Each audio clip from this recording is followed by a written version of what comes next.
secrets, trust, worth.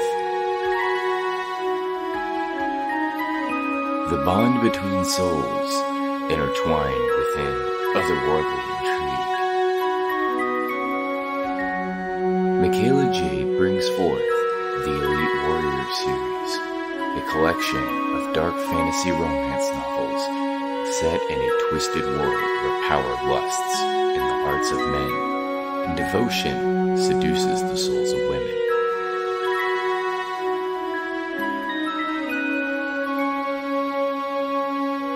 Warrior's Secret, Warrior's Trust, and Warrior's Worth. Available now at authormichaelajade.com.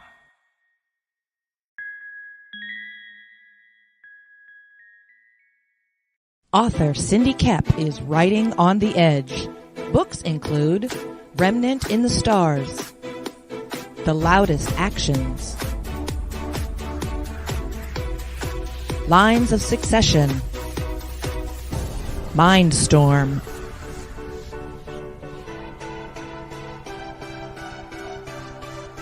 Condemned Courier, the Yerushalayim series, and Animal Eye. Find author Cindy Kep at CKOEPP.com today.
The original intention of the film was just for my personal use, but I thought with it being such a unique thing that I'd like to offer it to anybody who wants to see it.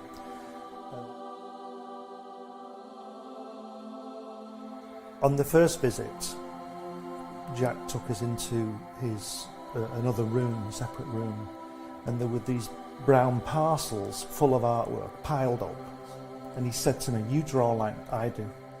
We were in the studio for 5 hours, you know, it was fantastic, and there's this, he's got this desk, and everything he's ever drawn has come from this desk, and then I would just go with the flow, and that's what this film is about. It's just a unique film of him. He says, "I beat you." He says, "They say we came in under the dead heat." He says, "That's not true because I beat you." And the American said, "Well," he says, "if you like to think so," he says, "but I know the real story." He says, I know I clearly won that one." See? Well, Joe is 6'3", and I was a runt, see, from the Lower East Side. And being Joe's partner was an advantage to me because Joe was believable, you know, they would talk to Joe, and the Goodman brothers would get to know him. Martin Goodman owned Marvel at that time. He went to his mother and he says, "Look, Jackie got a job drawing." He says, "They're paying him for it, they're paying him money for drawing."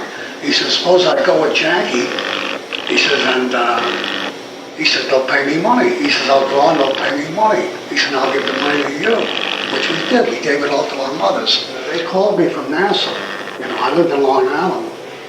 And they say, "Would you like to come down and draw these guys in training?" I swear, this is not a story. And I said, "Yes, of course, I'd love to come down." And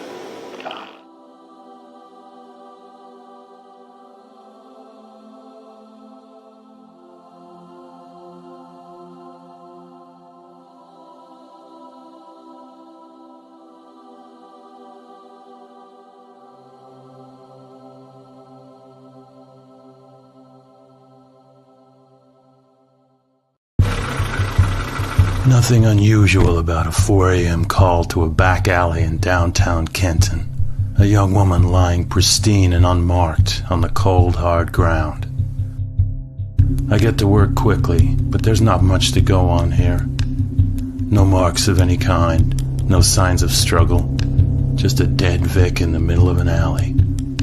And then there's that. Dead body in a dumpster that looks like a grizzly bear has crawled its way out of his stomach.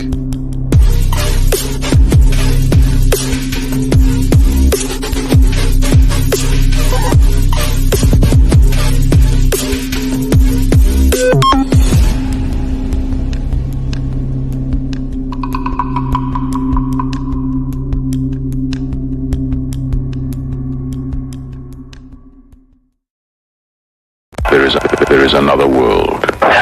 The world of darkness.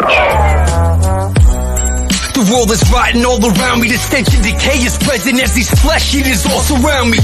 Covered in blood just to blend in, that's my disguise. I'm trying to find my family, I'm suspecting that they might have died. It ain't so easy believing in peace. We killing zombies who deceased and now deep in the streets. I won't leave in defeat, but still it's hard to cope or find hope when all these evil creatures so eager to eat. Yeah, asylum seekers need to move faster. Everything was fine until they first attacked the newscaster. Body in shock, nothing but doom after. I've even seen them shot and then they move after. Total disaster like I'm on the track for Ritz again. The Midwest was hit the hardest, millions dead in Michigan. This is the end times, homie, I will defend mine. Believe in one piece without leaving people behind. Mass panic, hit the stash into...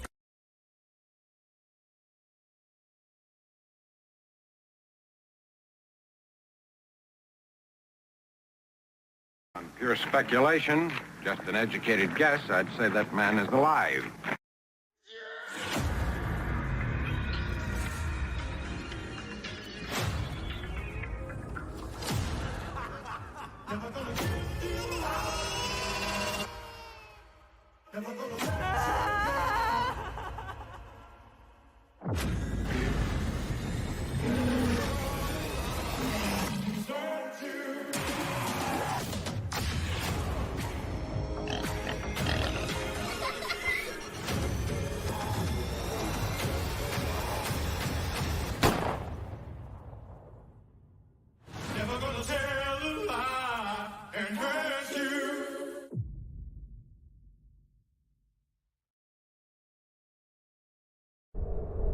In a world ravaged by monsters, a new evil has risen, poisoning the land and threatening humanity. Now, the Monster Matador, along with the meanest and baddest kaiju killers, have joined forces to kick its ass.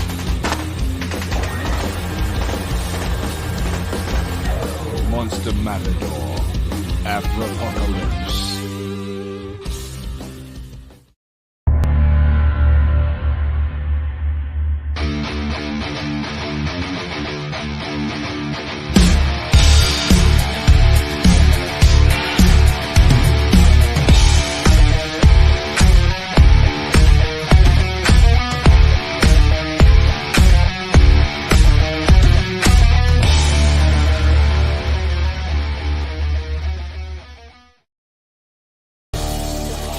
The Madness Comic Network and Comic-Related Madness proudly presents The Show-Offs, featuring Rex the Devil Flyer and Texas Dave Fusel. Tune in to our content on Comic Talk with Pops Van Zandt on YouTube.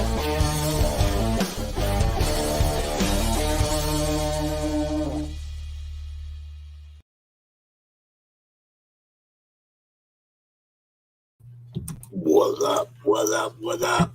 Yeah, we're here. We're trying to figure it out. Yeah, baby. What's happening? How you doing, Rex? Charles will be here in a minute. Okay. Pops, I've seen you eat popcorn and how you eat it. You know, do you ever watch any movies while you're eating popcorn? Not too many. Not too many. How much popcorn do you consume in say a week? I like I like kettle corn. Oh, kettle corn's good. A little sweetness. Mm-hmm. Mm-hmm. There he is. I'm gonna have to grow my. I'll be back. I've got to grow my hair out. Charles, welcome to the show. I want everybody to know Charles is hanging out. He's going to stand in for Dave. Dave, as he told everybody last week, he couldn't be here today.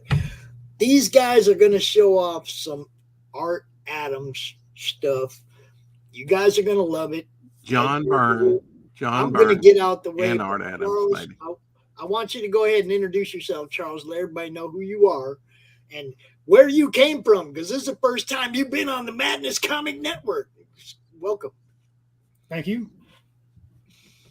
Yeah, I'm actually a friend of Doc Blaylock. Him and I have known each other for, 30 plus years. Way back in the early 90s, him and I collaborated on a comic book. Are you in Georgia as well, Charles? Yes, I live further north in Woodstock, Georgia. He's down in Griffin, which is about south of Atlanta. Hey, Gary. So you guys are going to show off some stuff. I'm going to get out the way, do my stuff in the background like I always do.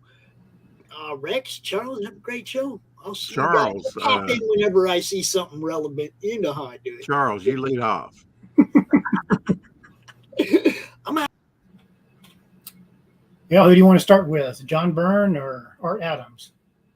Well, I didn't collect that much on Art Adams, but that's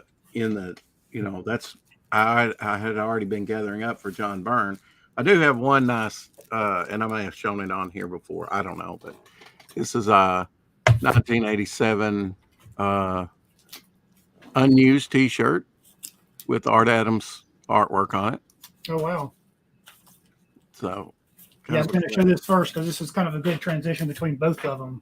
Yeah. This is actually Action Comics Annual #1. And if you actually look at it, it's written by John Byrne and drawn by Art Adams. There you go. Yeah, I remember buying that one when it came out, I believe. Yeah, Art Adams is actually my favorite comic book artist. But I like John Byrne as well. Oh, yeah, I like both of them. Kind of like I always thought that Michael Golden and Art Adams were kind of similar. Not the same, but similar. Now, you may disagree with that. Just a little bit cartoony. Who was that? Michael Golden. Okay, yeah. Yeah. I always thought that they had sort of a cartoony style. I love Art Adams' Godzilla and all his monsters that he does. Mm-hmm. Because he had a run on Godzilla, doing Godzilla covers. And if you have not picked those up and you're an Art Adams fan, you need to get those. Those were some awesome kaiju monster Art Adams. Well, actually, that's something that I have right here is the Art Adams creature features. Creature features. Wow, I have not seen that. Yeah, that has Monkey Man O'Brien on there. Creature from the Black Lagoon and Godzilla. Yeah. Now it has Monkey Man O'Brien down there to the bottom, right? Which is his IP. Right. Yeah. Yeah, I love how he does Creature from the Black Lagoon. Is that a hardback? No, that's just a trade paperback. Okay. I just saw that plastic. I didn't know. Yeah, of course. So Doc wants you to go ahead and toot your horn a little bit and tell everybody how long you've been collecting, Charles. Well, I've been collecting since I was 17 years old, and I'm now 52 years old. So however long that is. And I have over 20,000 comic books. Hey, Ryan. Oh, didn't realize it. It's actually autographed by Art Adams. Oh, wow. That's always a plus. And I love when they date it, 1997. I mean, and this month, 1997. So he signed it this month in June. Typical Art Adams stuff. You get the glare off of it. I don't know. Can you use that word in conjunction with his name? Typical. He's such a great he's one of the greats. He really is, of his generation. One of the things I like about him is even today, his stuff hasn't changed a whole lot. I've got a current cover that he did here somewhere. A cover he did of Tigra. Oh, yeah. So, well, I'll track that down here in a minute. What is your second favorite artist? Would you say? That's a toughie, huh? That is because you got like Neil Adams, George Perez, John Byrne. I mean, just a plethora of great artists out there to pick from. Yeah. Well, even like currently J. Scott Campbell. Oh yeah. Did you get some of his early Gen 13 stuff that he worked on? Oh yeah. In fact, when I was digging out some of the stuff, I found some of the Gen 13 and Monkey Man O'Brien crossovers. Oh wow. Yeah. Which he drew. I just didn't pull them out. But yeah, like Frank Cho, I love his stuff. In fact, if I probably were to pick a second one, it probably would be Frank Cho. No, yeah, Frank Cho's really good. I think Cho did an Action Comics 1000 cover, like maybe the 40s version. That's really nice. Yeah, he may have it, remember. Yeah. What are how extensive is your collection? I mean, do you do Silver Age? You do Golden Age? What do you kind of restrain yourself to, or do you? I don't restrain myself on anything. Yeah. The way I collect, I like to collect like full runs of things. Mm-hmm. And my favorite character is Batman. Okay. Woo. So I've just kind of been working my way backwards on Batman, and I have a full run of Detective Comics and Batman from, I guess, about 1970 to current. Oh, okay. So do you like Brofogel? Oh, yes. Do you like Jim Aparo? Oh, yes. Yeah. How about Marshall Rogers? I'm not familiar with that one. Okay. He goes back in the mid 70s. He's the one that did like the Joker with the fish and all like that story. Yeah, he's lesser known, but back in the early 70s, I mean, to me, he was one of the up and coming artists. Now, he did some independent stuff sort of in the 80s and kind of, I mean, it's still working, but he didn't kind of catch on like I thought he would, because Marshall Rogers has that Michael Golden, Art Adams feel to his work, I feel. Mm-hmm. So, yeah, I'd check in your back issues. If you got them all the way from like the early 70s, you probably have some Marshall Rogers and don't know it. Oh, I'm sure I do. Those issues, I haven't really read those.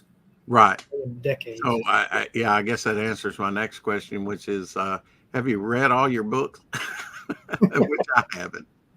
No, I have not. Yeah. It's hard to read everything, isn't it? Yeah, I was going to say, I have that dream that one day I'll read all of them, but I don't think. Oh, yeah. You had to. I always say you had to say something for retirement. Yes. Yeah. Yeah.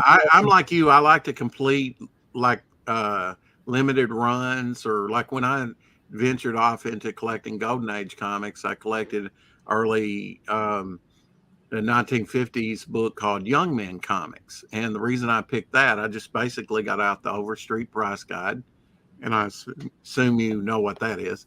And it had the best of all worlds. It was Golden Age artwork, of course, you know, not back in the 40s or 30s, but it was early 50s stuff. And it had Captain America and Bucky by Romita Sr.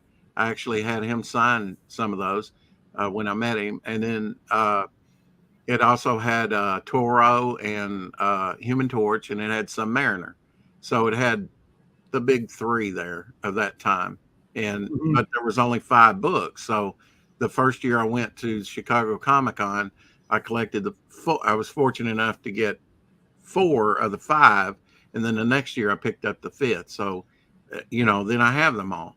And it was like a war book, different, you know, it's one of those titles that over time kind of changed genre. And there towards the end of the run, it went to superheroes. and for like 5 issues. So I kind of like that, the maxi series or the mini series, and collect whole series like you do. Mm-hmm. Yeah. One thing I was going to show you, I was going to ask you this question before I show it to you. Sure. I see that you got like lots of collectibles just like I do. As you dig through your stuff, do you constantly come across that thing like, I do not remember buying this? Yeah.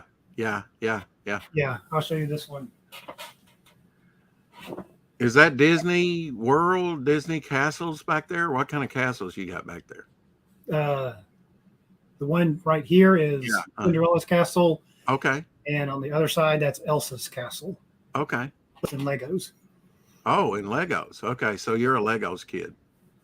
So if we ever did a show on Legos, I could take up the whole time on Legos. Anyway, I found this Jones Cola with the Monkey Man and O'Brien logo on it. Oh, wow. Yeah, I was going to ask you if you did pick up. I'm sorry, I kind of grabbed it the other day, and I don't have it here handy, but there was a Hot Wheels, I think, one of the Marvel Hot Wheels or something, or Masto, actually, I think it was one of the die-cast makers that had Art Adams artwork on the back of it, and I have a die-cast plane that has John Byrne on the back of it. You know, the Thing. It's kind of like a Thing die-cast plane. Mm-hmm. So yeah, I like to look at products like that. Somebody that's done a lot of that stuff is Garcia Lopez. I assume you kind of like him. Oh yes. Yeah, he's done a lot of the DC branding since the 70s. Really, I mean, he just in his older age, he just keeps pumping out products that, you know, from school binders to pencils to all kinds of stuff that his stuff's on. But, you know, artists like Art Adams and John Byrne, you don't see that much. Right. One thing I couldn't find it. I know I've got them somewhere. I just recently moved, so I still have a lot of things in boxes. Mm-hmm. But Art Adams did the labels on some Chef Boyardee ravioli cans. Oh, I remember those. I actually bought those because of that. I may even have cut off the labels and have them somewhere. Actually, I cut off the labels and I put them away. And like I said, packed away somewhere. Yeah, I've got some of those. That's kind of unusual, isn't it, to go into the grocery store and see Art Adams artwork? In fact, I remember when I first saw them, I was just buying soup, and I was like, that looks like Art Adams artwork. X-Men pasta, that's what it was. Now, you've probably been collecting long enough, you can kind of look at a certain artist and know who it is, huh? Oh, yes, I've gotten that way very much so with Arthur Adams. Yeah. In fact, I'm kind of that way with John Byrne, because when I was digging through stuff, I didn't realize I had this, but this right here. Oh, yeah. It's actually John Byrne. I pulled it out, and his name is actually on the back cover because it's a fold-out cover. But I had to look at it real hard. I was like, that looks an awful lot like John Byrne's stuff. Mm-hmm. Mm-hmm. And lo and behold, it was. Well, let me show you a couple of production pieces, because one thing that John Byrne's known for is She-Hulk, right? And this has the Razorback, which is, I'm in Arkansas, so I'm a Southern boy too, if you can tell. But there's She-Hulk 48, one of the latter issues that John Byrne did. Mm-hmm. A lot of people like that She-Hulk run. And Razorback is a lesser known character that made his first appearance, I believe, in Spectacular Spider-Man in like 2 or 3 issues, and is from Arkansas. Of course, Arkansas Razorbacks, anybody from Arkansas. This might be a lesser known John Byrne cover. Amazing Spider-Man 441. This is the last issue of the series before they messed with the numbering. Oh, yes.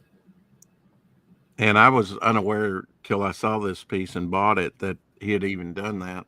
And West Coast Avengers cover that he did.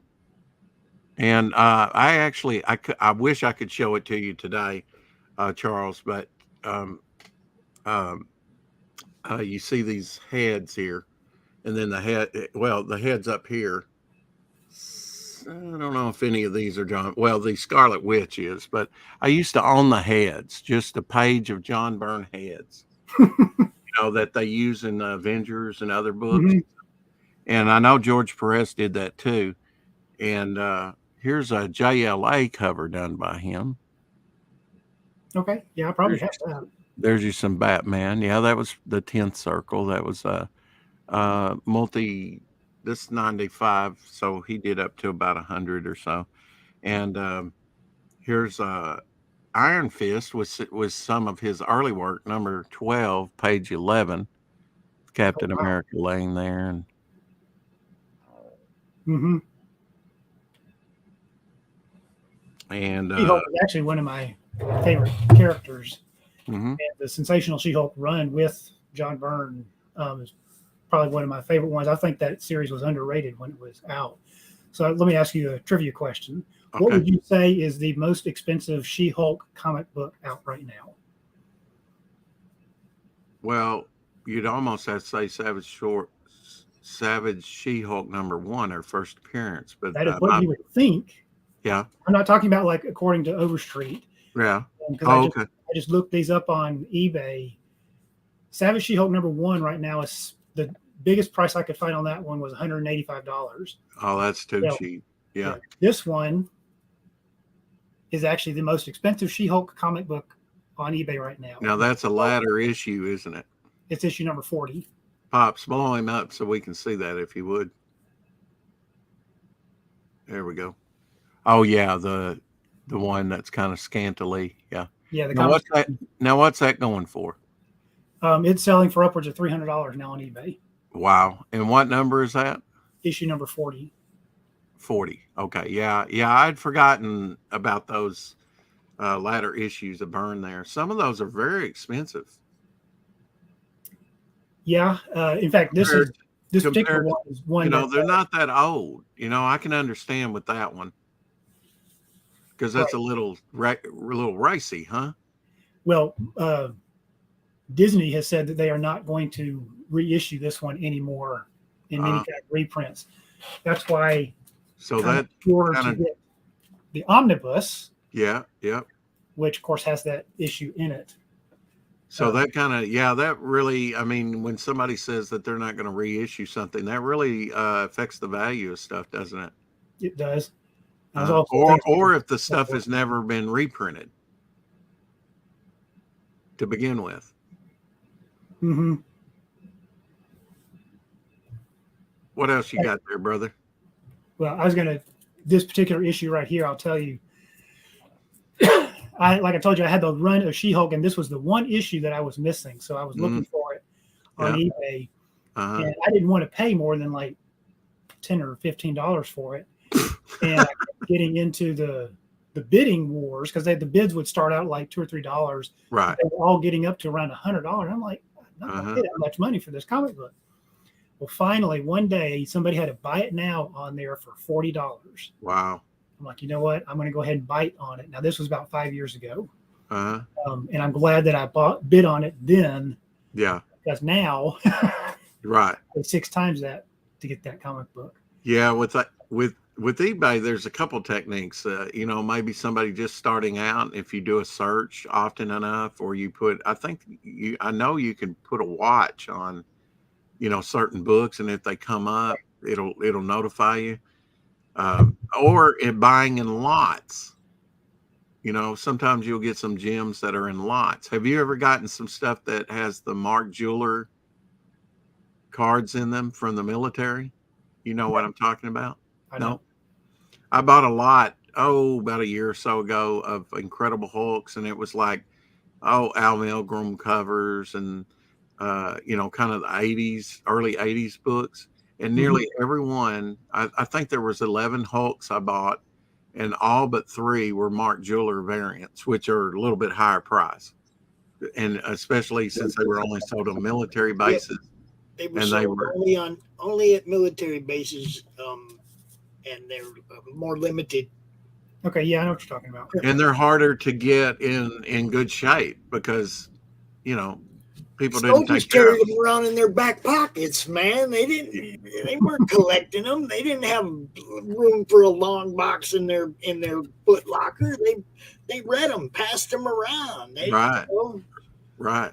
So they're and if you get like key issues with Mark Jewelers, they can really, like, the first, I think one of the most expensive Mark Jewelers is the first appearance of Moon Knight in Werewolf by Night.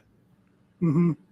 It's an oddity or rarity, and in any kind of condition, that it's kind of like the barcode thing. You're aware of that, right? The Yes. lower print. Yeah.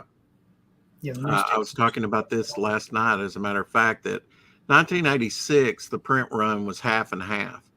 I would still go with newsstand in 86 because you know how newsstands are. People thumb through them and damage the books, right? If it's on a spinner rack. You're old enough to have picked some off of a spinner rack, aren't you, Charles? Oh, yes. Yeah.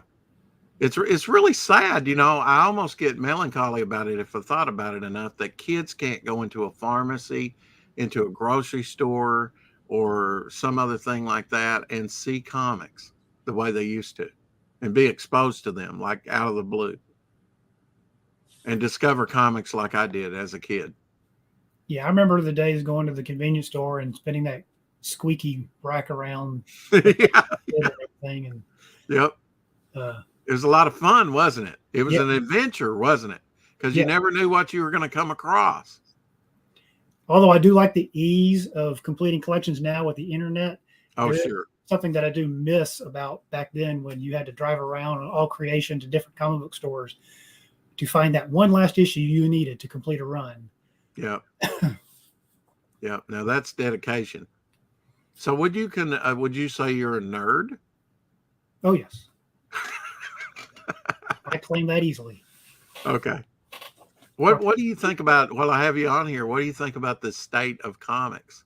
I mean, today, and will they survive? Comic books will always survive. Yeah, I think so too. In some way, shape, form, or fashion. Because I have this debate with other comic collectors all the time, like versus digital comics versus like hard copies. And I tell them there is nothing collectible about a digital comic book. Exactly. Yep. And as long as you have collectors like you and me out there, there will always be a demand for physical comic books. Yeah, it's like anything, right? I mean, vinyl's been way out, but a lot of people collect vinyl records, and they always will, I guess. It may be a niche market. It may be even a shrinking market over time, but there'll always be or baseball cards or anything.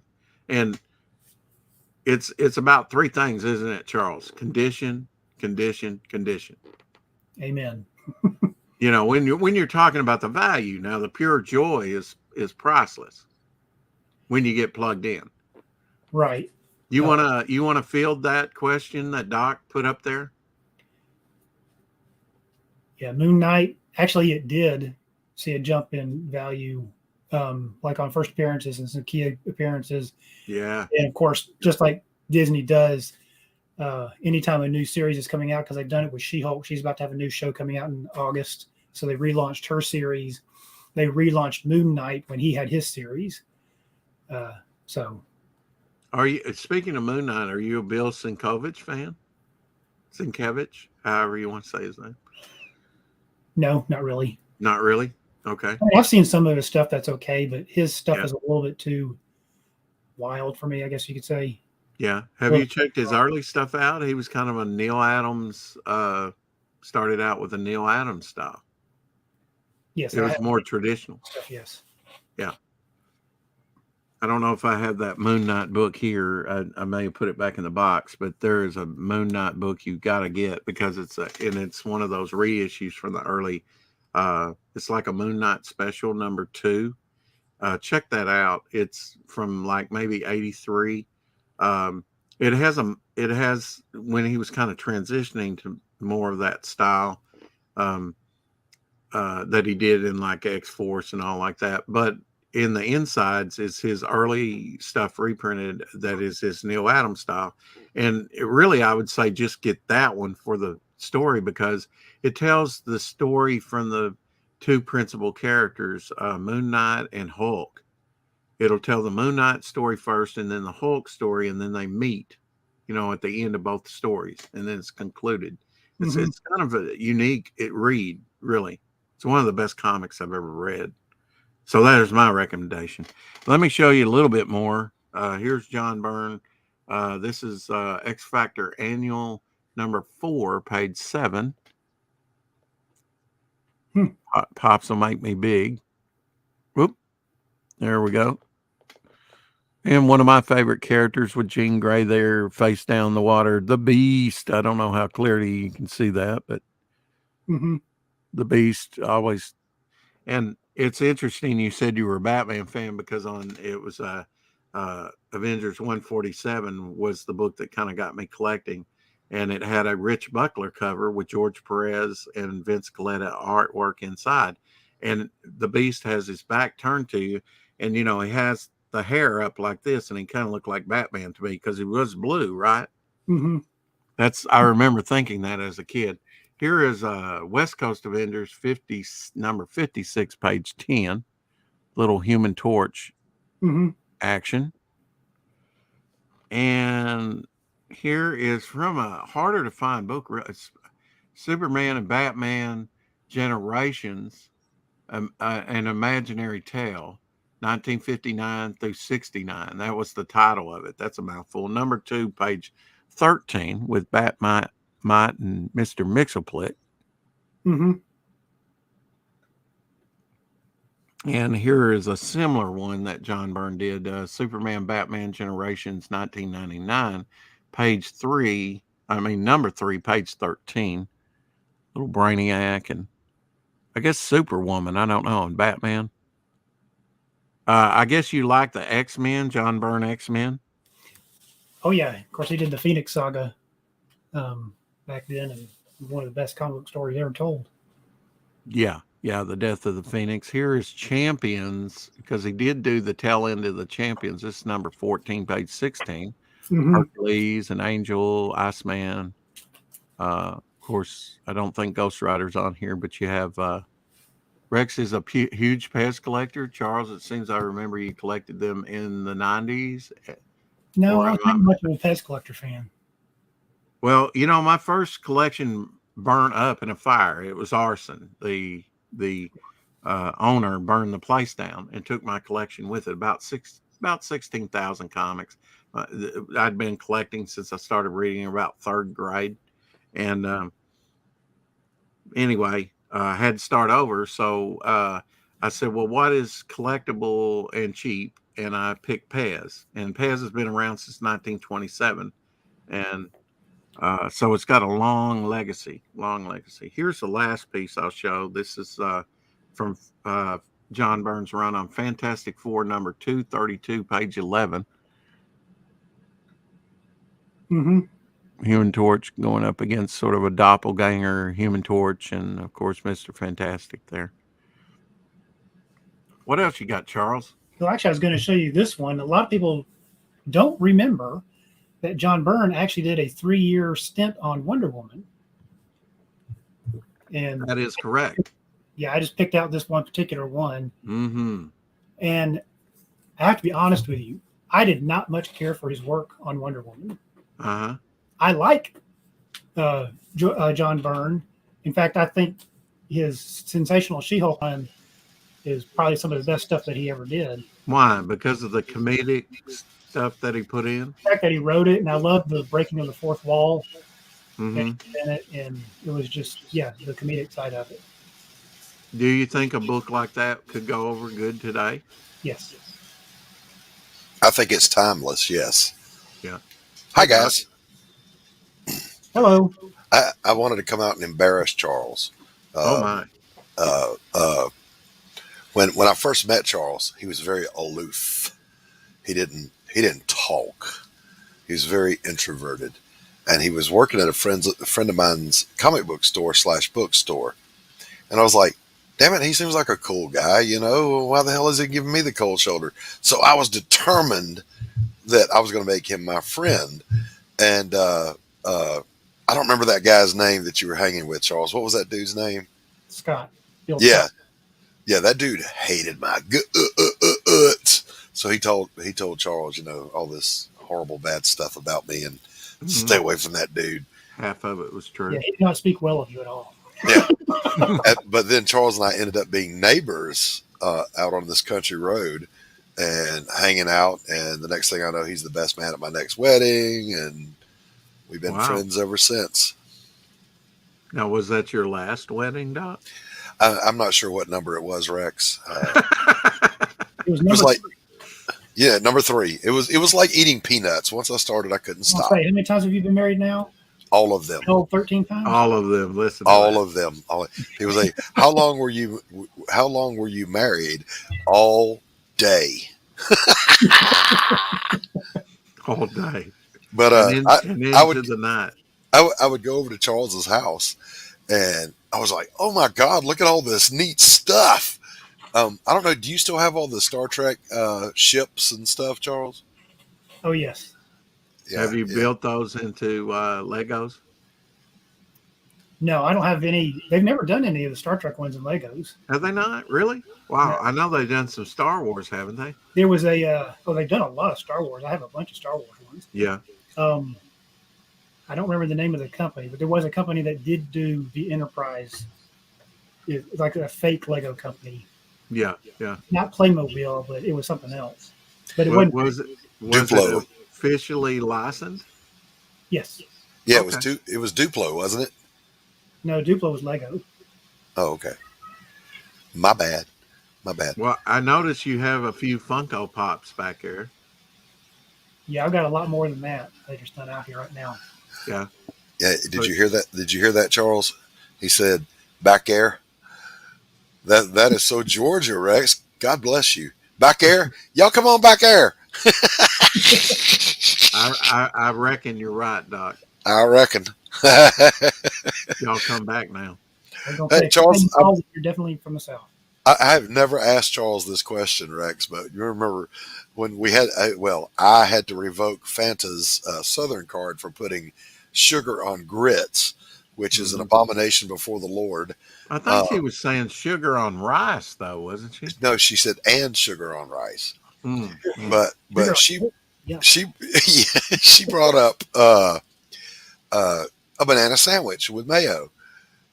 And all these people freaked out. So, Charles, do you do banana sandwich with mayo?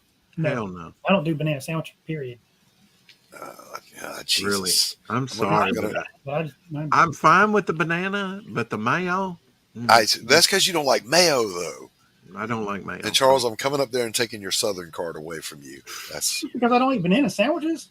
A banana sandwich with some mayo? Oh my God! But he does do tomato sandwiches because I saw his mama make one. Banana sandwich is not a Southern thing. Now, one thing I had to do when I worked straight out of high school at Poncho's restaurant, we would have a plant out front, and it was real. These large leaf ear, almost elephant ears, not that large, but about like this size. And I would have to take some mayo and put it on a rag and make them glisten. That's what they had us do. Yeah, it's strange. All right, so what else you got, Charles? Show us something else. I came in when Rex was asking that, and I interrupted. So, actually, this was just kind of laying here. This is very rare. Is that a sticker? It's a little sticker, yeah. Yeah, it's a little sticker. Uh-huh. They sell for about $20 on eBay. Which is, you say rare, and then you go, well, it's $20. Affordable. That's what's amazing. If you can find it. $20 for a sticker. Well, apparently you did. No, I got this. Do you remember Amelia? Yes, Lord. Love her. Because these came in like little packs. Yeah. Yeah, I don't remember how many she was. She was going to throw them away. I remember that. Yeah, when she was on Hill Street and was going to move out to the country. Right. She was clearing out of dude, I scored boxes of stuff. Yeah, and I was like, well, I'll take them. I mean, if you're just going to throw them away, she's like, here you go. So, and because I like Rogue, and anyway, this is Arthur Adams' artwork. Yeah. Yep. Rogue with the mullet. The Grandma Rogue transition. Yeah. Of course, she made her first appearance in an annual in Avengers Annual 10, wasn't it? Yes. Mm-hmm. You have that one, don't you, Charles? Oh, of course. Yeah, first Do appearance. you of buy Rogue. multiples? Because I have a couple of that since it's a key issue. That particular one, I don't think I have multiples. But you do buy some multiples of some stuff. I do, yes. And what is your reasoning behind that, Charles, for people that might be watching? Just investment? Or one to put up and one to read? That's probably more like it. Yeah. I mean, if there is a comic book out there that I know is going to be worth something, and I'll give you an example of that. Batman Adventures number 12. Yep. Yeah. The first appearance of Harley Quinn. Right. I bought that off of the newsstand. Actually, it wasn't on the newsstand. It was at the comic book store that I was working at the time. And I knew that was her first appearance, and I knew she was going to be big. So I bought 2 copies of it. And I actually sent one of them off a couple of years ago to be graded, and it came back at a 9.8. Awesome. And I love that. Yeah. After my fire. And where is that one right now, Charles? It's in my gun safe. There you go. It's not in a long box. After my fire, here's actually my other one right here. It's in a top loader. There you go. After my fire, I bought out a comic book shop, a small comic book shop, and actually scored one of those. So I have one in my collection. And they're going for how much right now, Charles? Well, that one right there, that's not graded. In the raw, 600 at least. At a minimum, 600. Yeah, minimum. The 9.8 graded one, those are selling on eBay for between $3,000 to $4,000. Yeah, and I think that's only going to go up and up and up. Even if you had to pay $3,000 for one in a high grade like that, I think it's worth it. You know, there's still some growth. Yeah, well, I agree. She's about to have her 30th anniversary, and so I think that's going to cause more of a spike. Oh my God, that just now. Do you collect modern? Do you collect modern Harley Quinn titles? I do. Well, of course, I buy comic books every week. I still get all the new stuff. Do you like the way that they're treating the character?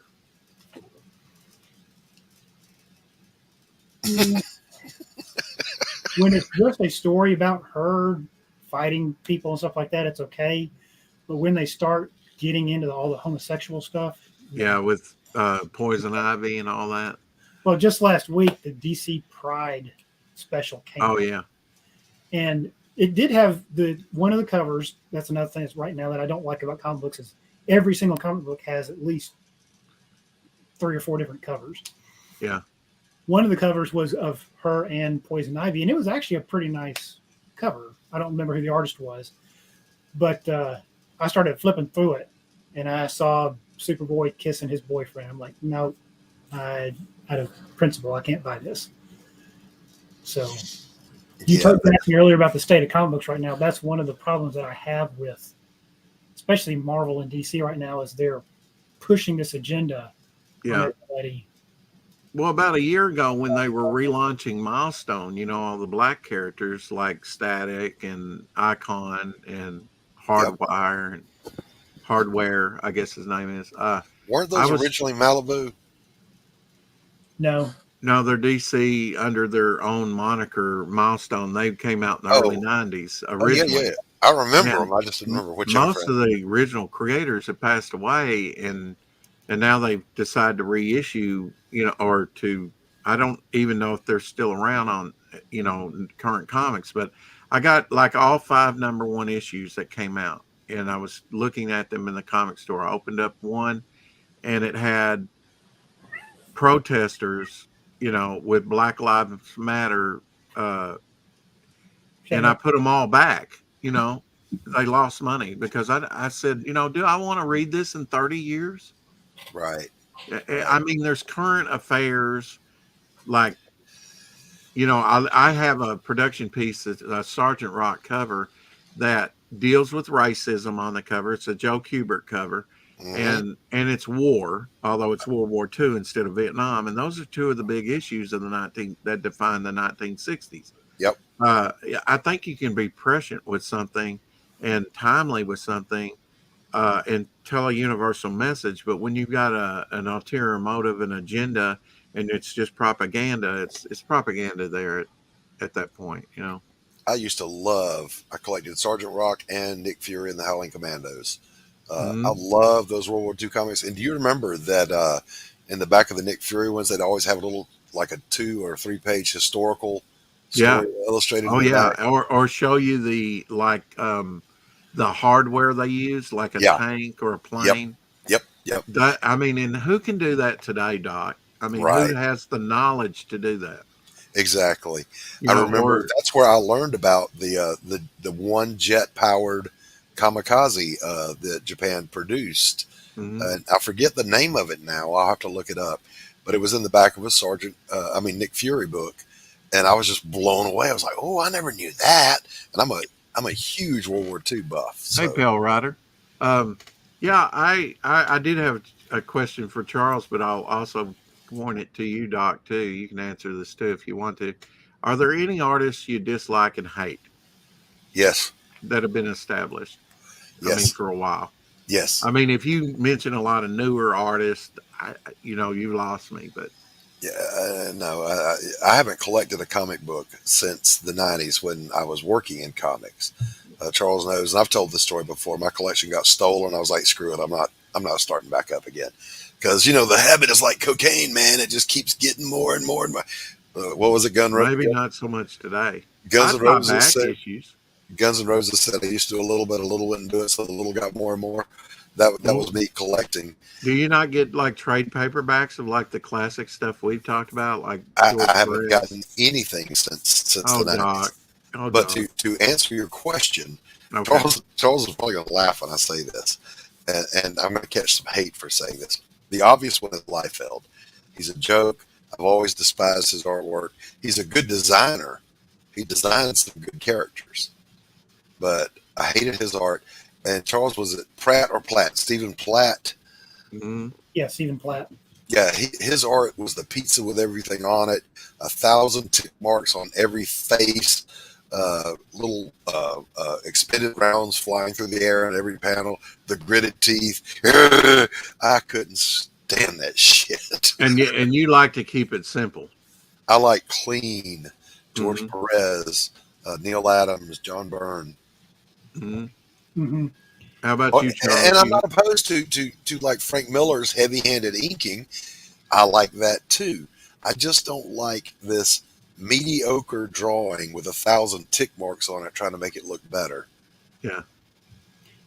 Yeah.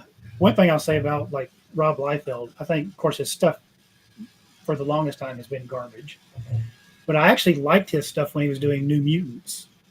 And that was when he was under an editor. He had a deadline, and he actually had to work at it. And he probably had I don't know who his inker was at the time, but the inking probably worked well with him. But I liked him back then. And then he went to Image Comics, and it just went to crap.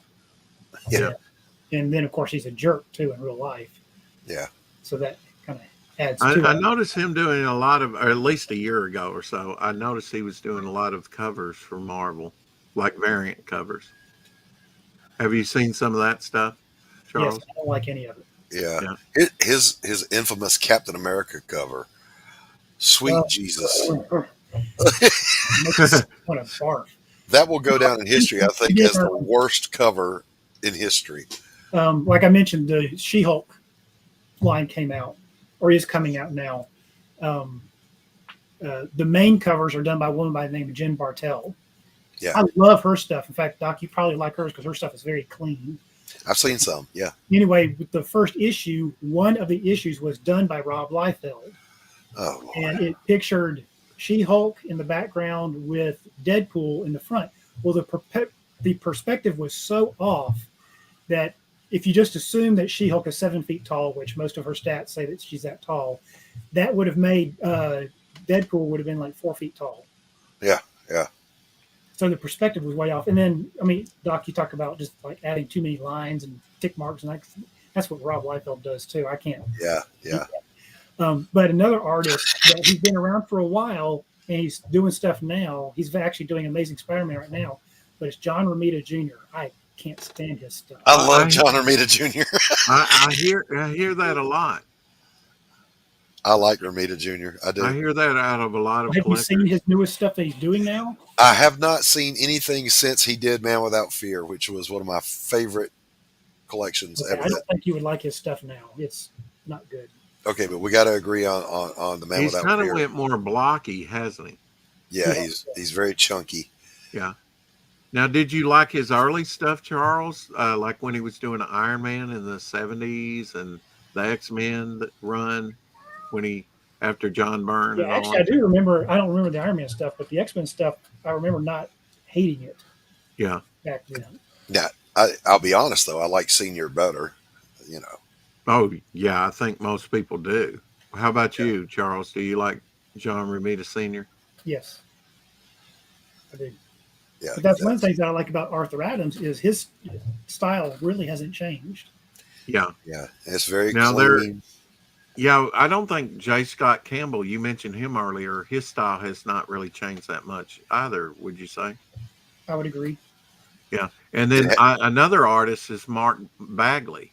His style really hasn't changed that much. He hasn't. Yeah, you're right. But is he really doing anything right now? Oh, yeah, he's doing some covers for sure. Yeah. Yeah, you just don't see much from him. Yeah. All the artists that I like from back in the 90s, all they do now are covers. Yeah.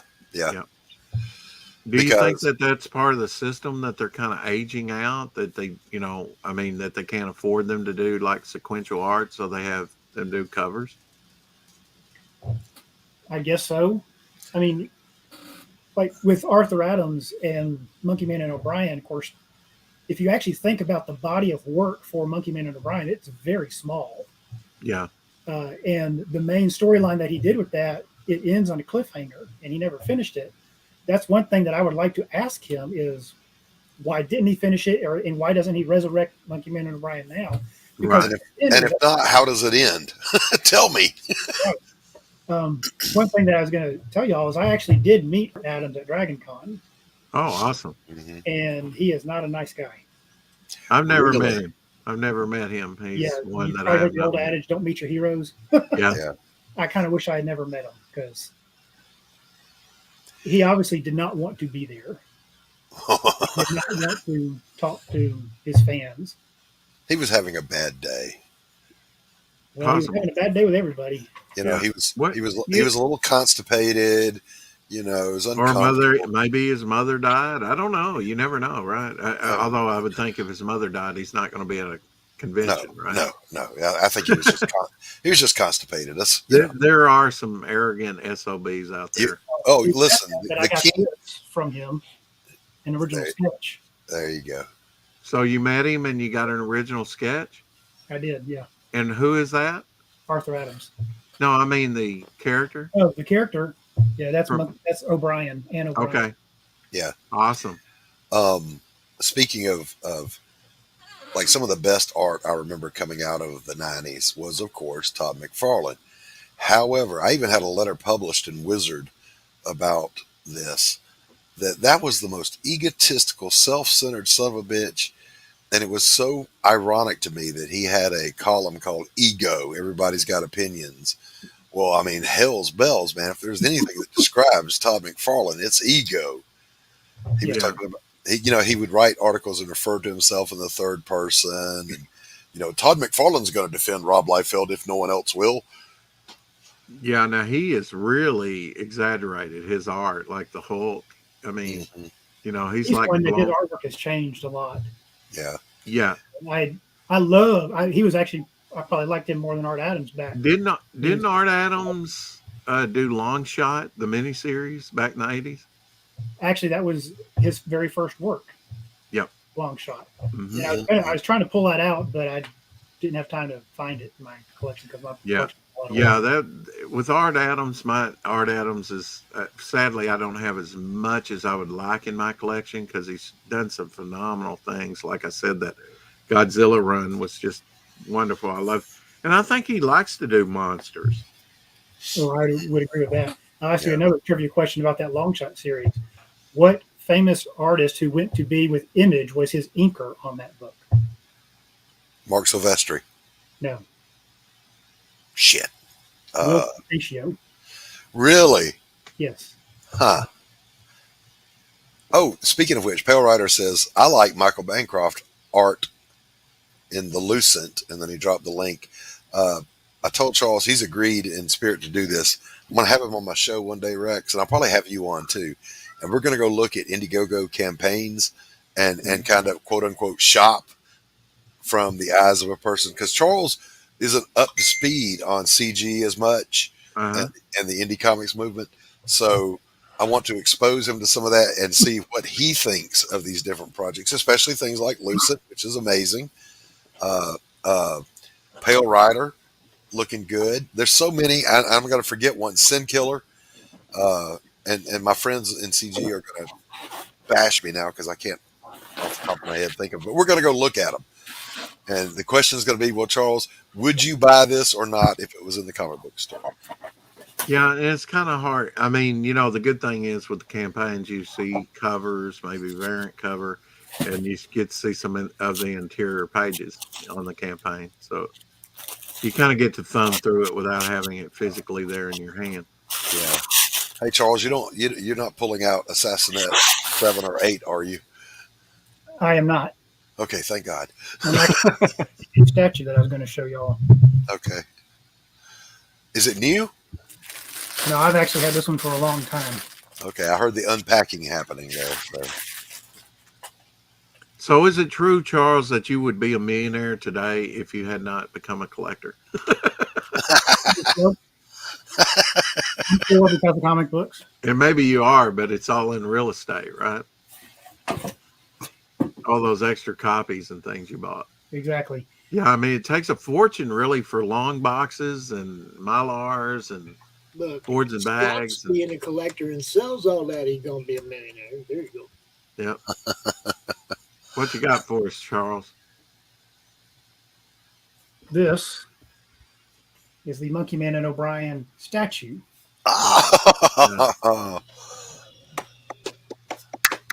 Is that your favorite, Monkey Man O'Brien from Art Adams, or do you have a favorite? If you think about it, it's the only stuff from him where he did merchandise for. Mm-hmm. Because one thing I was going to say about that, because I'll show you another thing here in a minute. One thing that I've experienced with three-dimensional things for different characters, in my opinion, it needs to look like the artist's artwork if you do it. Yes. And that's one of the things that, I don't know if you can really see it with this, but it does look like Art Adams' artwork, especially the Monkey Man one. Yeah. Mm-hmm. Well, this was the Anne O'Brien action figure. Yep. Doesn't look anything like Art Adams. No, right. Not at all. I mean, we have the artwork here. And Monkey Man was the Build-A-Figure. Exactly. Yeah. Hey, Pops, I know you're listening. Show Charles your Spider-Man that you have to your right. Charles, see if you remember this that Pops is about to show, if he's there. That's vague. Charles, yeah, there it is. Look, Charles. Yes. Is that up against the wall? Is that the porcelain? He's on the wall, and I had the same one. He's got magnets on his hands and feet. Oh, no, that's not the one then. Charles gave me the one that's a sculpture of him on the brick wall. I used to have that, Doc, and I saw I can stick this guy anywhere. Yeah. Okay. He used to hang from the ceiling fan. Okay. I always thought it was the same one I had, the statue. You spin me right round, baby right round. Shut up, Rex. Don't do that. Like a record, baby. Vinny T, Shadow of the Kraken. Yep. So Doc, that statue that I gave you. Huh? What happened to that statue?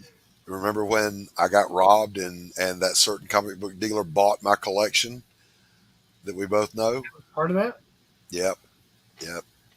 Wow. Every bit of it.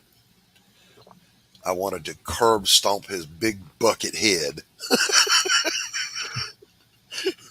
Violence confirmed. Yes. Yes. I said, you lose all favor with me when you not only buy my stolen collection, you know it's mine. Because I had a couple of things he always wanted. I had a Leonard McCoy action figure. It was one of the rare ones, and he always wanted it. And I'm like, no, dude, I'm not selling. Yeah, he got it. And he knew where it came from. He's like, Yeah. yes. Well, it's going to come around back to these people. Yeah. You don't get away with that. I had Gen 13. I had the first 12 issues of Gen 13. I had, I'm sorry, the first 13 issues. I had Venom #1, Lethal Protector, which I really liked. I had a huge Avengers run. I was working on the new stuff with Steve Epting, and then I was back buying the old Korvac Saga issues. Oh, yeah. Wonderful. Korvac, man, amazing. How could you not own that today in trade paperback form? I don't. I'm not going to collect. And here's another thing, too. I have to be honest. I don't want to be influenced by anyone else's art while I'm doing my own. Right. So it's good that I don't have any there's not a comic book in this house except 3 from Free Comic Book Day that Charles mailed me, and they're in a box somewhere, and they're not big names or anything, you would want to ape. Well, you told a story there. Charles, what's the worst thing that's happened to something in your collection? Oh, I know this story. Wait a minute. Yeah. This actually just happened last year. Really? I was in an apartment, and my apartment flooded with literal human waste sewage. Mm. And that happened to another artist within the community, Dan Fraga, when he moved to a house and sewage water came in his basement and his long boxes and everything. Oh, man. I think he saved probably all of it, but what a mess to clean up. Well, I wound up losing about 2 long boxes full of comic books. Ooh. And I'm not sure that I got all of them. There's probably still some in my collection that I didn't catch. Now, did you take that off your taxes? Did you report that on your taxes? Because after my fire, I did, and I got $1,400 back, which was the maximum at that time you could receive back. And then I just went and do that. Yeah, you can. Most people don't. That's why I always mention that. One of the worst things I ever did, I thought, oh, I'm good. I don't need to take this tape off that bag. And so I'm pulling out my Batman #7. The tape goes right on that old paper, and you can't feel that. And then part of the logo. Yeah, that's probably thousands of dollars right there, Batman #7. Anyway, my apartment complex treated me like dirt. They basically tried to blame me for what happened. Mm. What it wound up being was roots grew into the pipes outside and blocked up the pipes. Yep.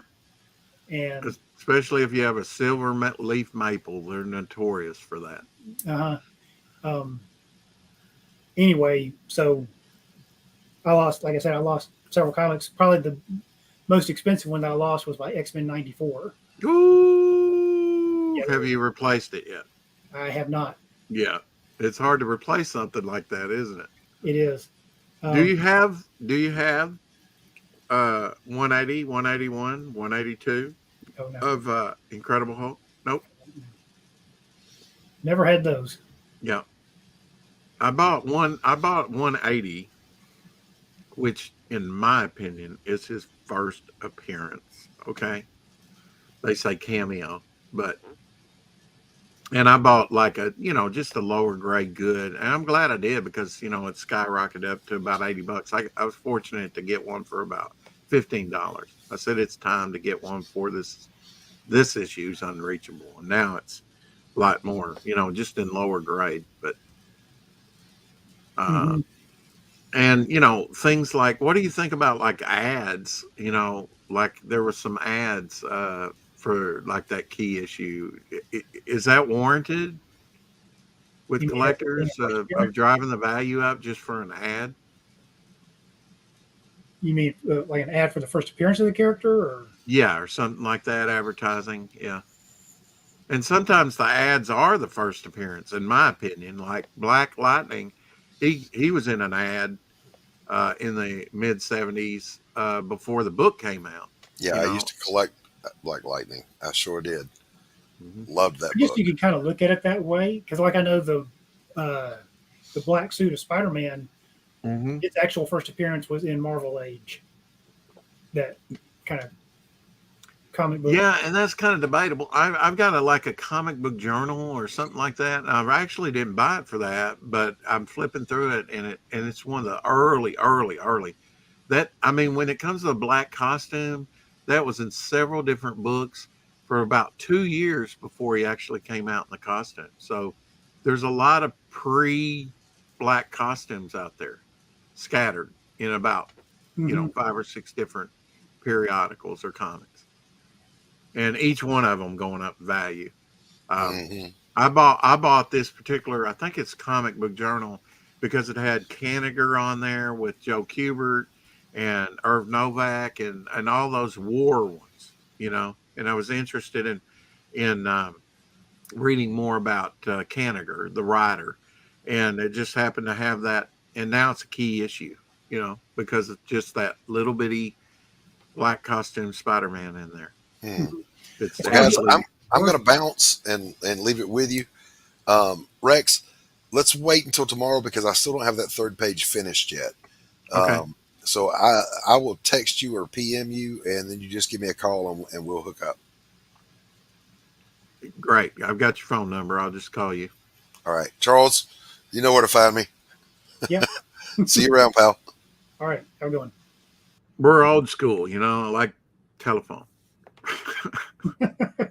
Although I'm not married to it, especially on Christmas, I look around and some of my family a few years ago, they're all on their cell phones. I'm like, can't you put it down for one day? Mm-hmm. Modern communication. So you like Star Trek? You like Star Wars? You like Battlestar Galactica? What? Keep going. Keep going. You like it all? So you're not necessarily a Marvel or a DC guy. You like a little bit of it both. I do. I probably lean more towards DC than I do Marvel. Okay. But I'm not one of these where I'm only one or the other. Well, I got to ask you about John Adams and George Perez for obvious reasons. You mean Neil Adams? Or Neil Adams. What did I say? George Adams? You said John Adams. I'm like, he's okay, John Adams. Who's John Adams? What, wasn't he a president? Yeah. The second one? Yeah. Well, of course, Neil Adams, I love him. He's the one that really resurrected Batman in the early 70s. Brought him back from the campy 60s. Yeah. And he redesigned Green Arrow. Yes. Mm-hmm. So, yeah, I very much like Neil Adams. And then George Perez. What a loss to comic books. Yeah. I mean, he's one of the best ones. When they redid Wonder Woman, because Wonder Woman is also one of my favorite characters. When he was the artist on the relaunch of that in the early 80s, I think that is probably still the best run of Wonder Woman that's out there. Yeah. Absolutely. And some of those are going up in price, that first appearance of the new Cheetah, because she was it got a little bump there, but the effects and everything. Yeah, the movie. Yeah.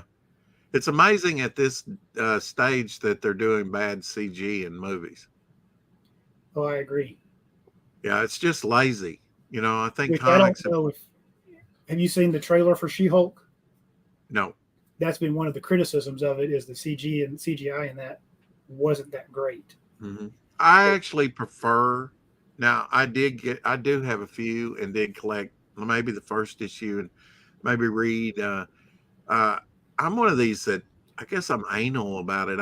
I'm pretty serious about my comics. I never liked when Doctor Who would be in a team up or ROM, Space Knight. Now that was a pretty good title, or Micronauts, but toy line stuff, Howard the Duck. Hated all that stuff because I took the Marvel universe serious, and I thought they should take it serious and not do necessarily a Kiss or a Beatles type thing. That's just me.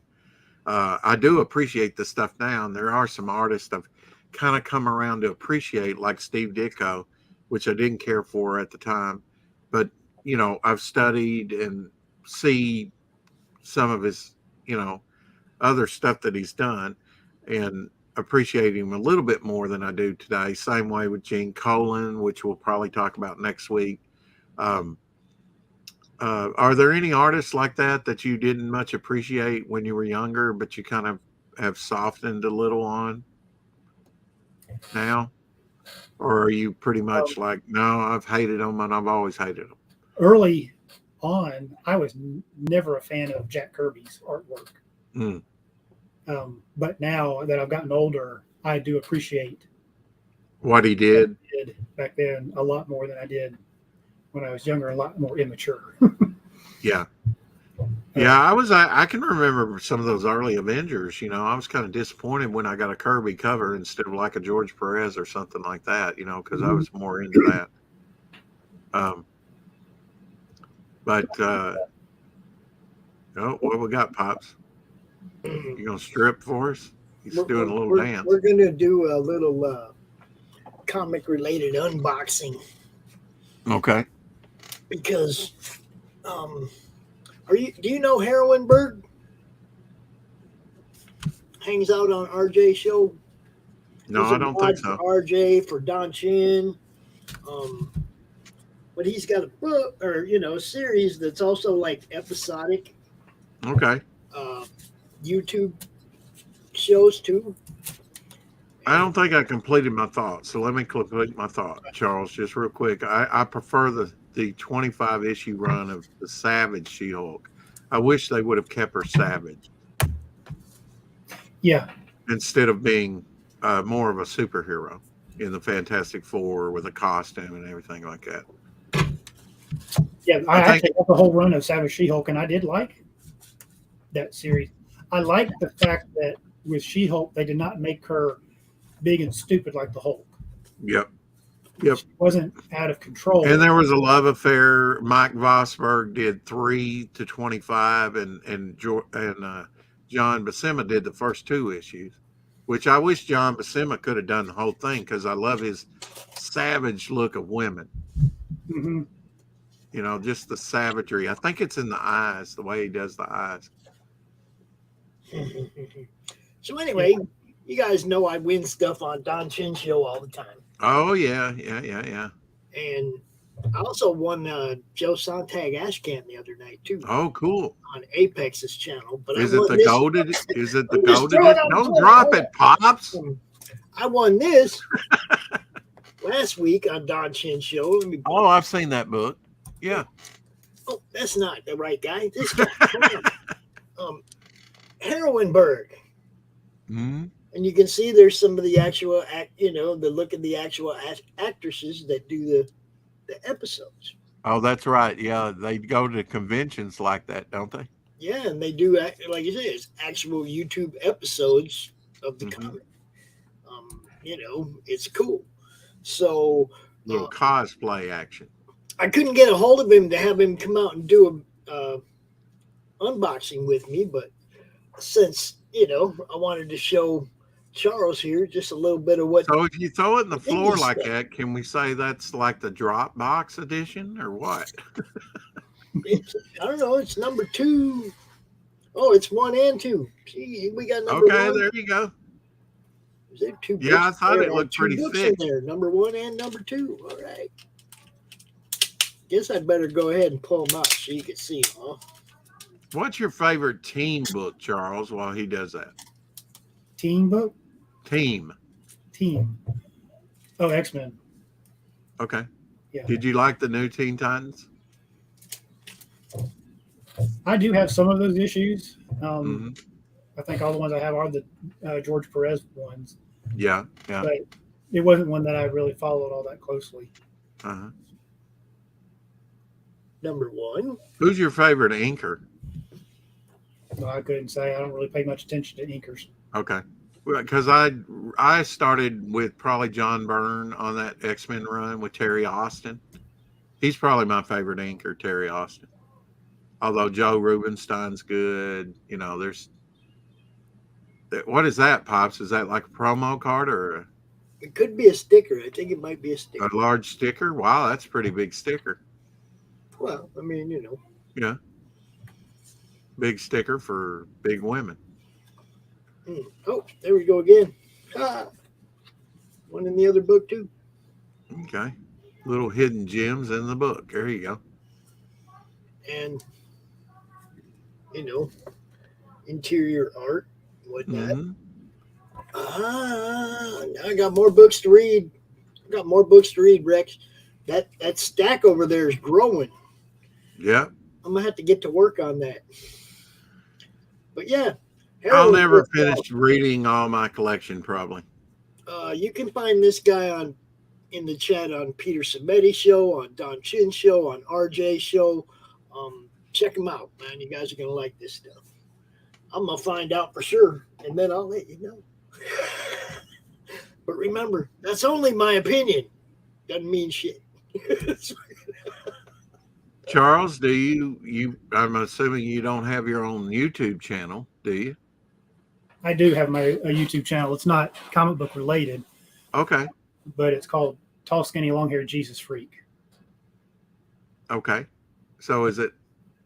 Go ahead. Is it relationship in nature? I'd hate to say religious in nature. It is religious in nature. Yeah. Specifically religious in nature. Okay. The purpose for the channel is reclaiming biblical truth. Cool. I'd like to subscribe to that. Could you put it in the chat, or are you able to do that? I should be able to. You could probably just search Tall, Skinny, Long-Haired Jesus Freak. It'd be the first thing that comes up for you. Okay. Well, I'm lazy. It's Sunday.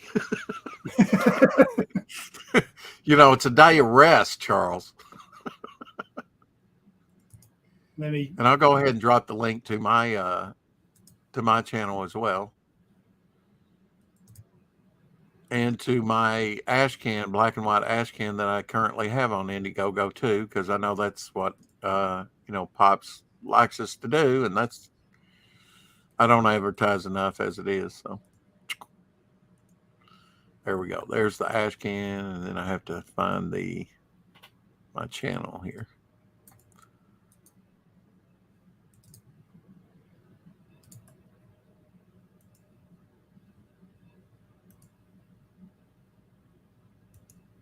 Man, it's been a hoot to see a mega collector like yourself. Would you consider yourself sort of a diehard collector? Absolutely. And proud of it? Unashamedly.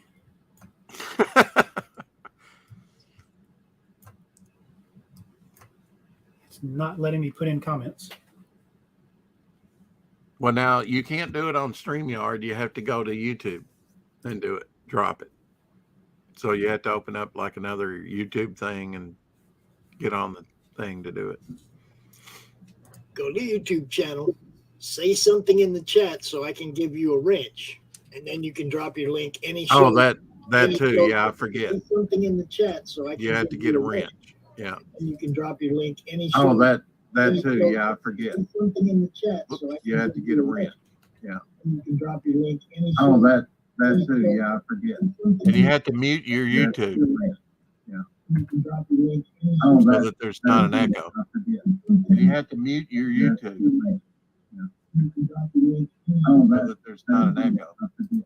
See, I'm not moving my lips. I'm a master ventriloquist.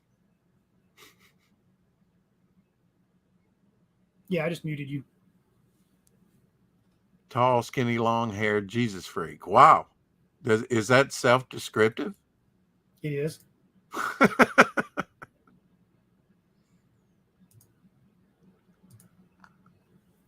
There we go. You have a wrench. Awesome. Okay, do you see it? Yeah, I'm all into that. I'm just subscribing. Yeah, if you watch the first video, the intro video, I kind of explained in there the name. But basically, many years ago, I had a guy call me a long-haired hippie freak. Mm-hmm. And he was trying to be insulting towards me. And like I say in there, people who are conservative tend to take insults that are thrown at them and embrace them. Mm-hmm. And I remember back then thinking, it's like, well, I do have long hair and I am a freak. I just don't subscribe to the hippie thing. But at that time, there was a song by DC Talk called Jesus Freak. Right. Yep. So I started calling myself a long-haired Jesus freak. Mhm. And then in the job that I have, I mean, flat-footed, I'm 6'1", so I'm pretty tall, and I'm quite skinny, got a 30-inch waist. So I just added the tall, skinny, long-haired Jesus freak to it. There you go. Yeah, I I mean, in the 70s with Keith Green, there was the Jesus freak movement. Mhm. They actually, you know, had a Christian movement called Jesus freak. Mhm. Well, I was just a kid at that time, so. Yeah, me too. Yeah, But- I had a uncle that was a follower of the Jesus freaks when I was a kid. It was crazy. He I was adopted. My last he name was is lit Christian. up, dude. I mean, hold up. He was Okay.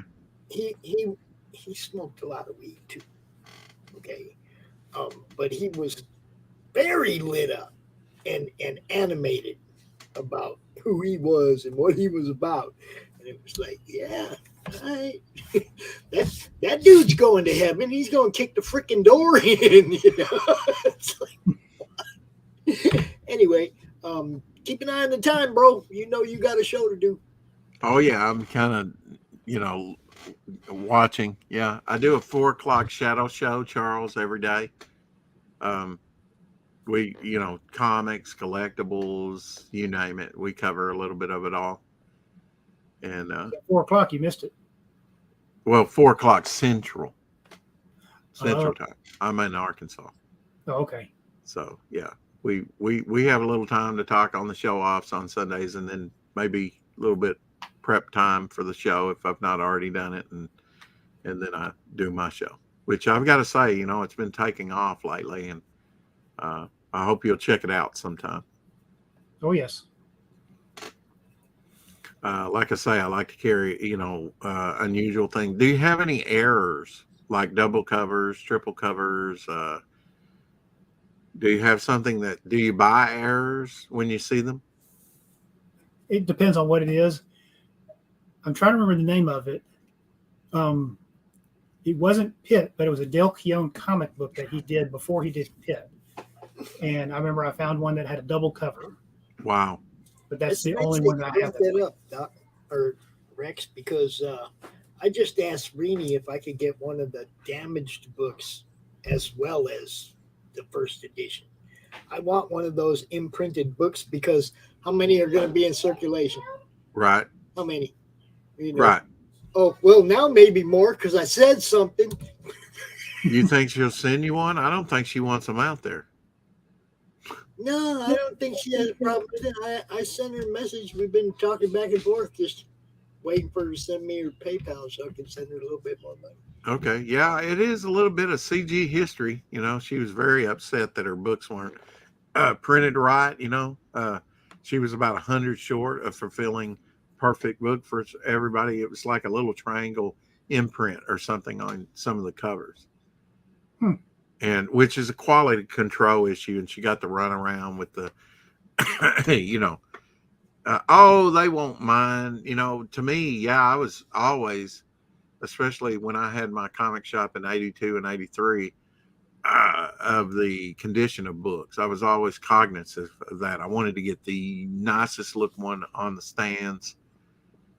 Now, that doesn't mean that I didn't frame them out and read the hell out of them, but I always, you know, at some point when I started seeing, excuse me, the collectability of things, I, you know, got into that.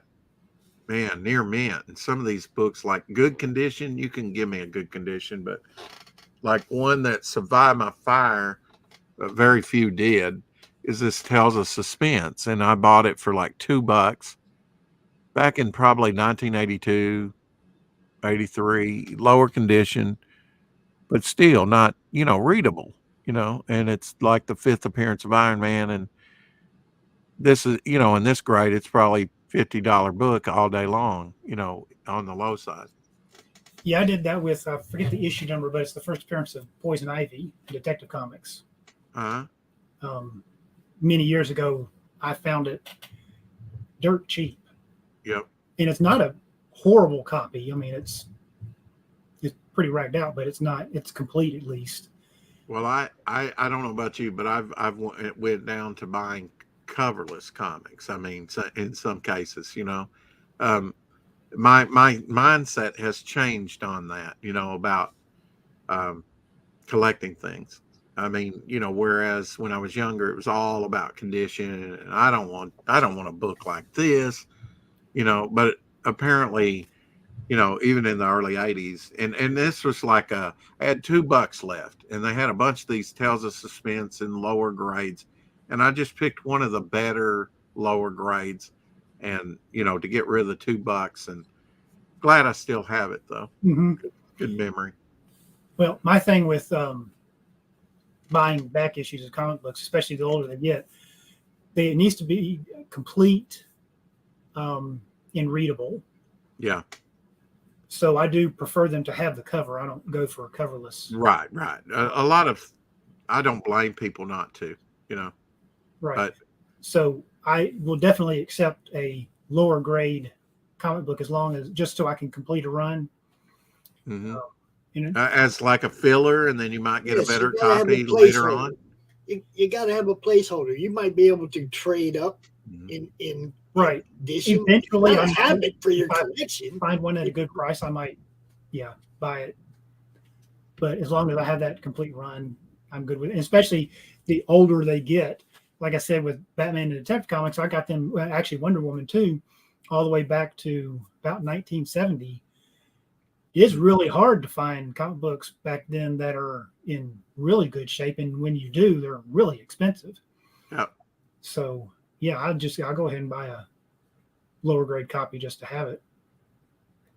Yeah. Do you like Ross Andrew? He did a lot of Wonder Woman, Spider-Man. When did he do Wonder Woman? In the 70s? He was like in the 60s, probably early 70s too. I don't probably switch. Yeah. I wouldn't know the name, but I do like that artwork from that time period for Wonder Woman. Yeah. She needs a good rogues gallery, doesn't she? She does, yes. All these years, and she doesn't have really a good rogues gallery. She definitely Cheetah's probably the number one. Cheetah, maybe Dr. Psycho. Huh? Cheetah, Dr. Psycho's one. Yeah, Dr. Psycho. But I mean, really, Dr. Psycho, really? That's kind of like Triangle Man or whatever. The Triangle. You remember him? I don't know. Okay. Well, just as well. Okay, Cersei. She's a good Cersei, one. yeah. I would like them to come up with like Marvel does with a good Hercules. Because Hercules is, I know, but it's more of the traditional mythological Hercules. Right. Yeah. Well, of course, Ares too. He's always been a big part of the Wonder Woman storyline. Are you a gamer? Like online gaming or role playing or what? Either or. The role playing, no, I don't really do that. The online gaming, I do like it. I haven't done it in a while just because I haven't had time to. Mm-hmm. But like I've got a couple of characters with the DC Online universe, and also with Star Trek Online. I had a subscription to Star Wars: The Old Republic, but then I rage quit that game. Rage quit. That's a term I haven't heard. Have you never heard that before? Basically, rage quit means that they did something in the game that just made you so mad you just quit the game. With that game, when you play it, you have basically like a Padawan learner that is with you, and as you play the game, you can build that character up, add good gear to him, just like you build yourself up. You can build up your character. Well, the character that I had, her name was Kira.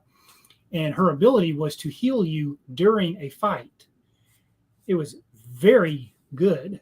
I loved having her during a fight because it helped me out a lot. Well, they did an update to the game where at the end of that particular episode, you got put into like carbon freezing. And that's cool. Yeah, when the next episode starts up, it's like 5 years later. So you've been in carbon freezing for 5 years. Well, when they did that, they took all of your followers away. And you couldn't get it back. So I lost this character just because of this update, which I had spent so much time building her up. And now I don't have her anymore. And for months, I'm getting on forums. I'm doing everything I can to figure out how to get this character back. And every time this is like, well, you can go to the certain place and you can claim one of your old followers because you had multiple followers. But she was the one I built up because of the healing. But you can't use them in the game. They only show up on your main ship. I'm like, well, that's no good. I want to be able to use her. Right. And so it was coming up to where, because with that game, you can't buy a lifetime subscription, because I did that with Star Trek and DC Online, but you can't do that with the Old Republic. You have to pay. The best plan is to pay for it every 6 months. Yeah. Well, it was coming time for me to renew. And I'm just like, if I can't get my character back, I'm going to quit this. And yeah. As far as I know, even to this day, you still can't get them back. So yeah, I don't blame you. Now you moved recently. You mentioned that. Did you actually get more space for your collection in the deal? Quite a bit. Cool. I was in a 1-bedroom apartment that flooded, and basically because of the way they were treating me, and then they were going to raise my rent like $250 a month. I'm like, you can kiss my skinny white ass. I'm out of here. Anyway, a lady that I work with at my main job, and she also goes to my church, had just finished up her basement, and it's basically like a 2-bedroom house, 2-bedroom, 1-bath house down here. And she wanted to rent that to me, and she's saving me about $500 a month. Awesome. I would have been paying at this little 1-bedroom apartment. So yes, I gained a lot more room. Even by today's standards, that's a lot of comics or a lot of, cash to save for bills or other things. Exactly. Because I have other people I know who are still in apartments, and they're you could almost buy a tank of gas for that. Almost.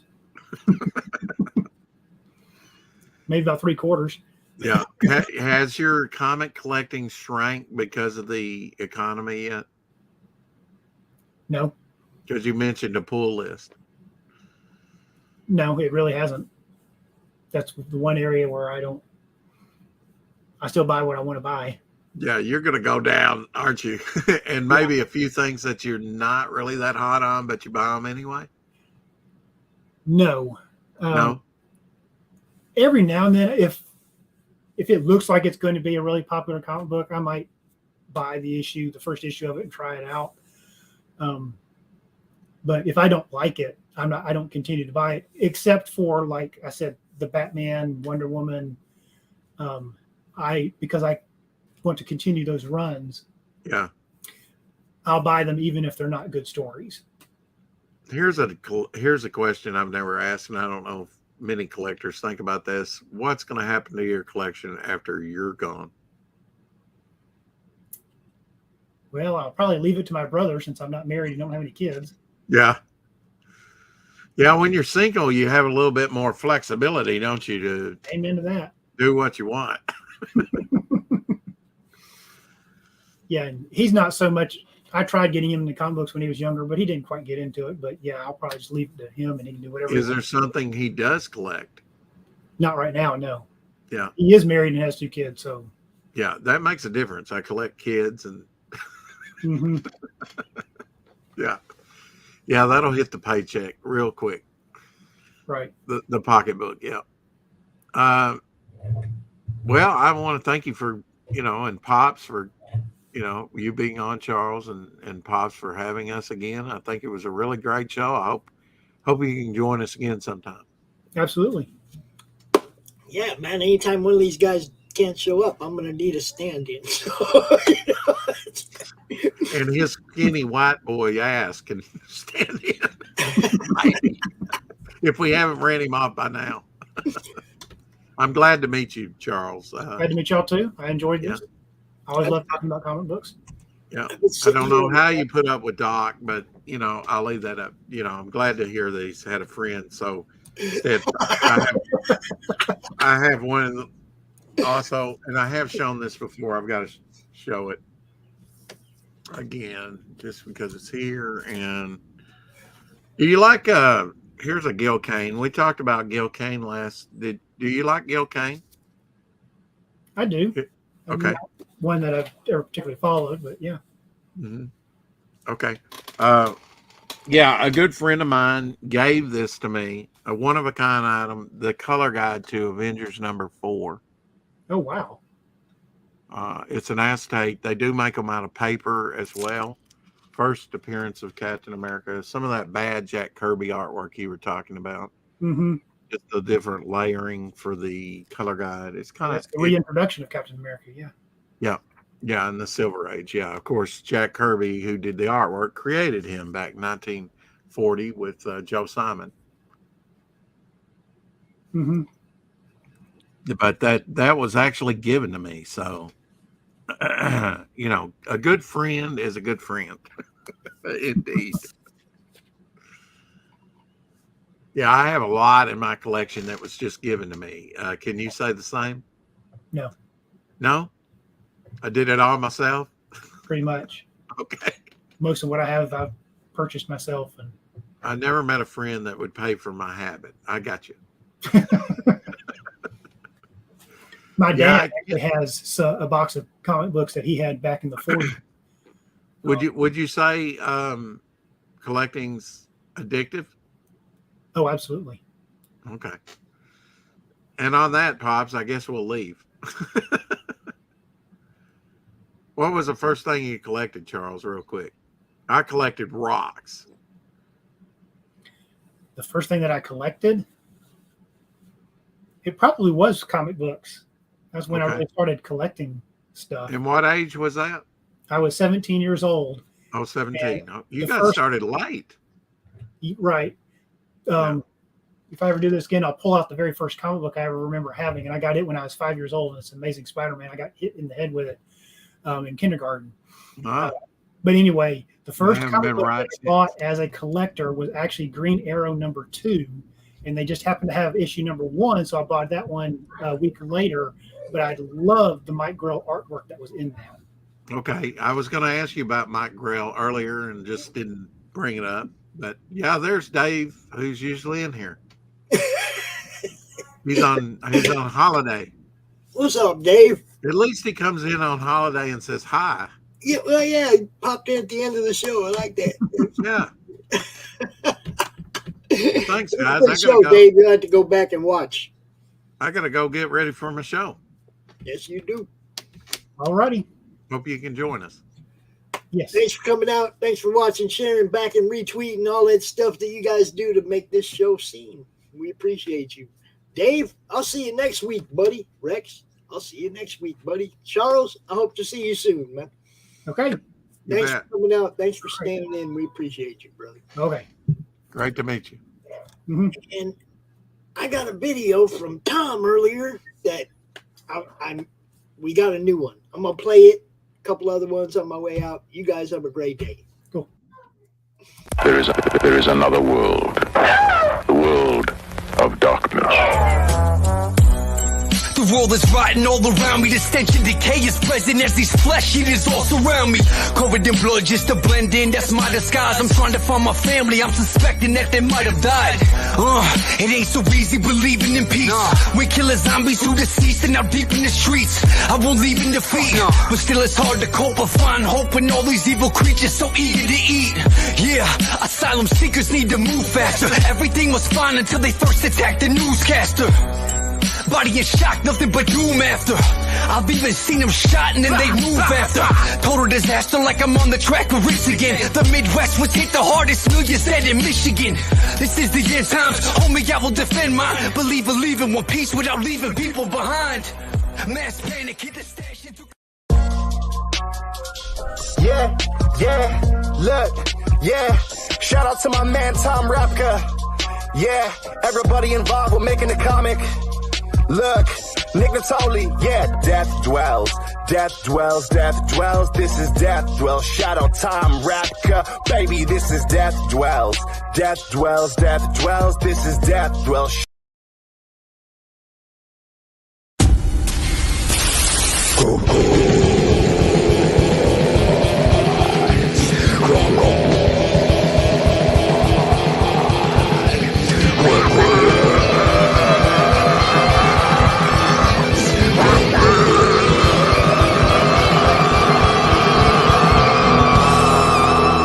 Come get some.